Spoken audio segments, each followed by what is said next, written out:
Hey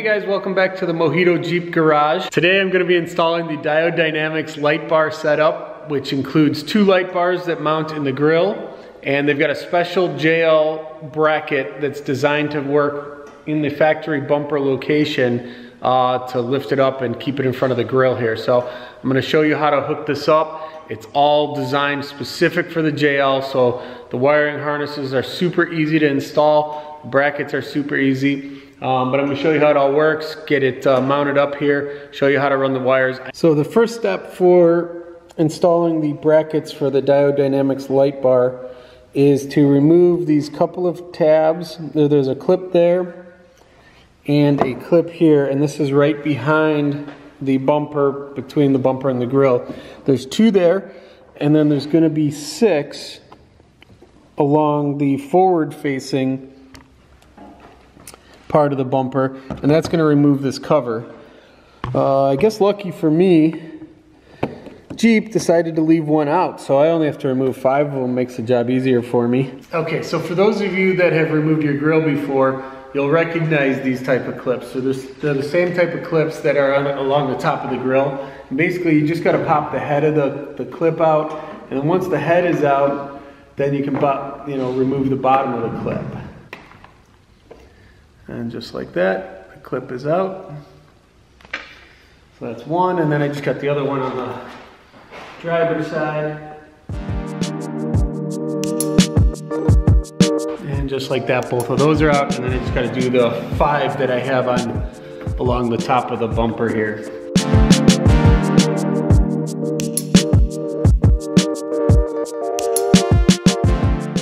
Okay, so now that I've got the clips all out, I can go ahead and just pull this cover trim piece off. All it does is kind of cover the bumper brackets, and I can put that out of the way.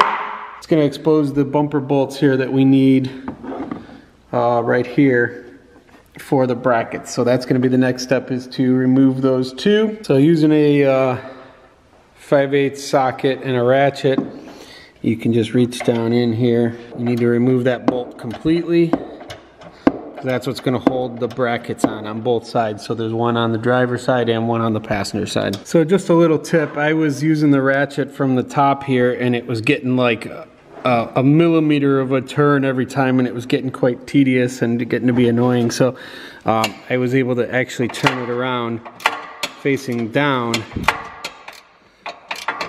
And as you can see, I'm getting more of a turn, so I won't be here all night undoing these 2 bolts. So now that I've got the bolt out, this one's from the passenger side, I'm going to grab the included bracket from Diode Dynamics.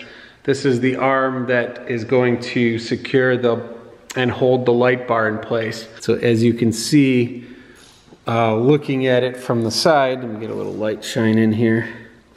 You can see the DD, the Diode Dynamics logo there, and then the brackets kind of coming up and around the front bumper. You can see it sits nicely on the support there, and that's where one of the clips that we removed is from. And then I'm going to put that bolt right back down into the bumper support there where I removed it from. So you can see I've got both brackets mounted in using the 1 bolt down there, and then there's going to be some washers to hold this in here. And then it appears like we're going to leave that plastic insert that was in there. It looks like that's going to have to stay out, otherwise it would have to get notched to fit back in there, because the arms aren't going to clear here. So I guess if you really wanted it back in, you could notch it. I think the new lights are going to cover this enough that it won't be necessary. But if it's something that bothered you, you could probably just notch it. In the plastic bag of parts from Diode, you've got 2 of these little plastic washers. You're going to use these with the 2 clips that you removed from right here. And you're going to put one of these on each one and then slide it down in. Okay, so I've got one of the plastic clips. I've got the washer. I'm just going to slide it over the end here, just like that. And then from there, I'm going to go ahead and push it down into the hole here. So I got it down in there, and I got the little pin top piece. And just like that, it's clipped in from the top. I'm gonna go ahead and repeat that over on the second one here, and then the bracket part will be mounted. Next up, since I'm going to be using 2 light bars on this bracket, I do need the bracket extension. This is gonna be the one that raises up and holds the second light bar in place. What's gonna happen is, as you can see, this kind of has a notch here, and this is gonna go to the outside of the bracket. So from here, you'll see this notch. This is gonna go to the outside, and what you're gonna do is take the supplied, there's some supplied bolts, 10mm bolts and nuts, and I'm gonna start by doing the bottom one with a nut, and I'll just hand tighten that for now. And I'm gonna take the other, I'm gonna take a second nut and bolt and the second bracket and go over to the driver's side and do the same thing. And I'm gonna leave those loose for the time being, just so I can kind of get things set into place. All right, so now it's time to actually grab the light bar, and you're gonna want the wires coming to the passenger side of the vehicle, because that's where everything's gonna get run. And this first one is going to go in the bottom hole here that I left open, and I'm just gonna take another one of the 10mm bolts and line it up so I can get it through. And that is going to go ahead and get threaded into the light bar. So I'm just going to get that side started, and then I'm going to go over to the driver's side and get this one started as well. And then I'm going to grab a 10mm socket and a ratchet and tighten those down. So I tucked the wire down to the inside of the bumper bracket here, because I think that's going to be cleaner, and just tucked it in there for now, and I'll worry about running the wires in just a minute after I get this all snug down.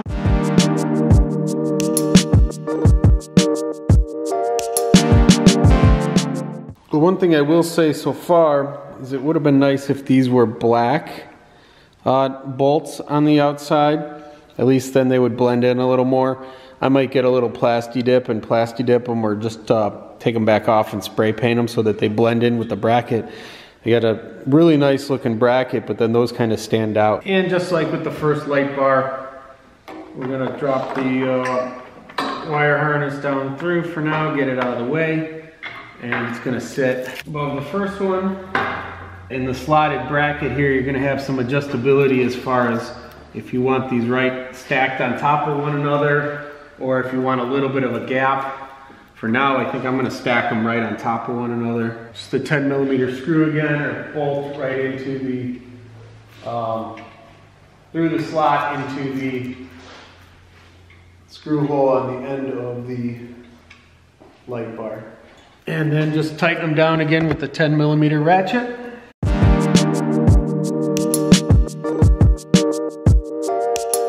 And just like that, the diode dynamic bracket and dual light bars are installed. The only thing I have left to do then is run the wires. What's great about the Diode Dynamics bumper light bar kit is that they offer 2 different types of harnesses for the JL Jeep, and they're both designed to be pretty much a direct plug-in depending on your application. So the standard one that it comes with is the heavy duty wiring harness, which is super easy to install. It's got the plug, this end would just plug right into your light bars. You've got a quick connects for your battery, the positive and negative, includes the relay with a fuse. The hardest part of this wiring harness would be just finding a place to mount your on-off switch and running it through the firewall and getting this out towards the battery to plug it in. The other option, which is what I have, because I do have the optional auxiliary switches inside the Jeep. So with those switches, I just need this optional wiring harness that is a direct plug-in to one of the wires that are already pre-run next to my battery in the engine compartment here. Just gonna plug that into one of the wires. You got the ground wire And then these two plugs are gonna go into each of my light bars. This one here and this one here. So those two are gonna plug into the two light bars, and this will all be wired into one switch. Okay, so if you have the auxiliary wiring switches inside your Jeep, then you will also find right down here next to the battery on the passenger side, there's some wires that are already kind of run right down in here. They're kind of taped up and wrapped. So I'm gonna have to just peel back some of this. It's like electrical tape, but it seems a little nicer. Just peel back some of this so I can expose the wires. There should be 4 of them in here, and figure out, there's 2 of them that are 40 amp and 2 that are 10 amp wires. So I need to find one of the 40 amp ones, as that's what I'm gonna be using for this. So once you get the shielding pulled back, you'll notice that there's 4 wires inside. 2 are obviously quite a bit thicker. One's brown and one's green. And then the 2 smaller ones are orange and purple or blue. And those are gonna be your 10 amp. The 2 small ones are your 10 amps. The 2 fatter ones are your 40 amp. And like I said, we need one of those. So I'm gonna start with this brown one here. And what I need to do is I just need to, they look like they've got a little bit of a cap on them here. So we're gonna cut that off, and then I'm gonna strip back enough of it so that I can connect it to the connector from the harness. So you wanna make sure that you strip back a decent amount of it, of wire, so that you can get a good connection to the connector from the harness. So down here next to the battery, Jeep has a few different ground connections that'll be really good for connecting to. There's a few of them here. I'm gonna go ahead and use this one here, just because it's closer to the route that I'm running the wires.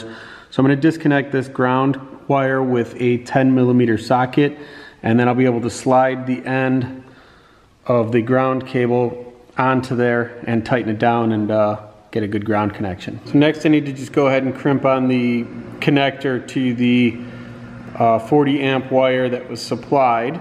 So I'll go ahead and crimp that down, and then I'll clean all these wires up nice and neat. Maybe wrap a little more electrical tape around them, tuck them down in here. And then I just gotta finish running the other wires underneath, and we can go ahead and test this thing out. One thing to remember if you're connecting your light bar to the factory auxiliary switches is that you're gonna wanna go into the settings under controls and settings, and then you're gonna scroll down to the aux switches button here. And in there, you're gonna be able to set up how you want your button to act. So the wire I connected to happened to be the aux 1 button. The way it came from the factory, the aux 1 button is set to power whether the vehicle is on or off. So I'm gonna change the setup on the auxiliary 1 button because I don't want it to stay on with the battery. Meaning that if I shut the vehicle off, the lights would stay on, and therefore I could potentially run down my battery and kill the battery. So I want mine to work with only the ignition powered on. You can also choose this recalled last state button. If you choose that, what it's going to do is if it's on when you shut the vehicle off, if you have the lights running and you power the vehicle off, the next time you start the Jeep up, it's going to automatically keep the lights back on. So it would remember how you had them each time. I'm going to leave that off, and then I'm going to leave it set to latching mode because I want the button, once I press it, to keep the lights turned on until I press it again and release it. If you set it to momentary, that means the auxiliary button is only going to work while you're pressing the button. For something like lights, that's not something you really want set. I'm going to try to show off the brightness of this light bar in a handful of different ways, but this camera just can't do it any justice.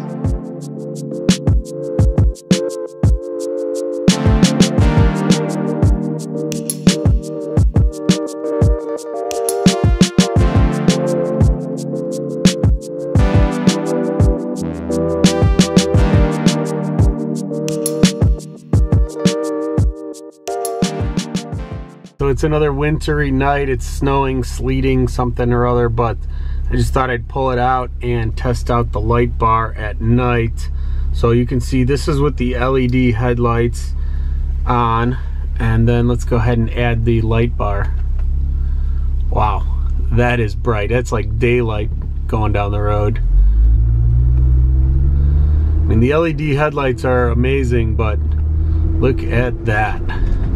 All right, so that's gonna wrap up this install. Big shout out to Diode Dynamics for coming up with a great product. I think it looks really cool, super bright, high quality. They couldn't have made the install process easier with the wiring harness that are included. I just can't say enough about this design and light bar. So I can't wait to get out and actually be driving it some more and actually have a chance to use it. And as always, thanks for watching. Thanks for checking out our videos. We love it when you guys comment, let us know what you think. Give us a big thumbs up on the video and make sure you're subscribed. We're loving bringing you guys this content and hearing all the feedback, whether you guys like what we do on certain things or don't, but we like to hear it either way as we continue to make the Mojito Jeep ours.